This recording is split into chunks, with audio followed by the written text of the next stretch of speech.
సకాలంలో చక్కటి వర్షాలు బ్రహ్మాండంగా కురిసి పాడి పంటలు బ్రహ్మాండంగా పండి రైతు వర్గంతో పాటు అన్ని వర్గాల ప్రజలు సుఖమైన జీవితంతో ఆనందమైన జీవితంతో అశాశ్వత ఆయుర్వేదం ఉండాలని చెప్పని ఆ అమ్మవారిని వేడుకున్నటువంటి ఈ బోనాల పండుగ సందర్భంగా గత 4 రోజులుగా మహానగరం విశ్వనగరంగా మారుతున్నప్పటికీ ఆధునిక పోకడలు వస్తున్నప్పటికీ ప్రపంచమే ఇంటర్నెట్ లో కుగ్రామం అయినప్పటికీ మన దేశంలో మన సాంప్రదాయాల్ని ఇంకా కొనసాగిస్తూ ఆయా ప్రాంతాల్లో ఉన్నటువంటి అమ్మవార్లకు ఆయా ప్రాంతాల్లో దేవాలయాల పరిరక్షణ కోసం నడుము కట్టి ముందుకు పోతున్న సందర్భం.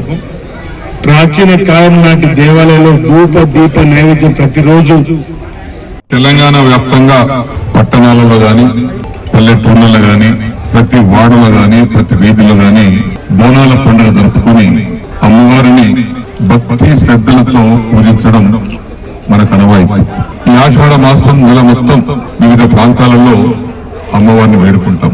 ఆ సందర్భంలోనే ఈరోజు రాష్ట్ర ప్రభుత్వం తరఫున గౌరవ ముఖ్యమంత్రి రేవంత్ రెడ్డి గారి ఆదేశాల ప్రకారంగా కిలా మైసమ్మ అమ్మవారికి పట్టు వస్త్రాలు సమర్పించడానికి మాకు సదావకాశం కలిగించారు.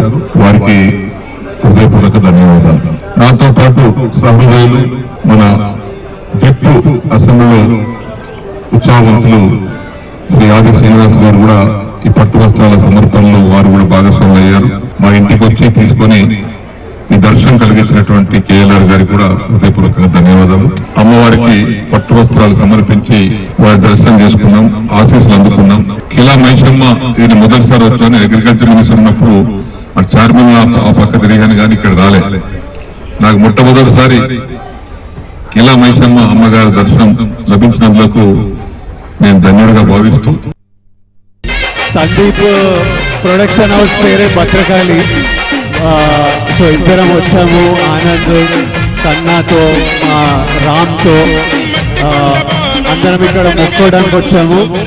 లోపల మీ అందరి కోరికలు తీరాలని మొక్కుకున్నా, నా కోరికలు తీరాలని మొక్కున్నా. హ్యావ్ అ గుడ్ దర్శన్, మీ అందరి కోరికలు తీరాలని గట్టిగా మొక్కుతున్నా. Happy Bonalu once again, happy Bonalu.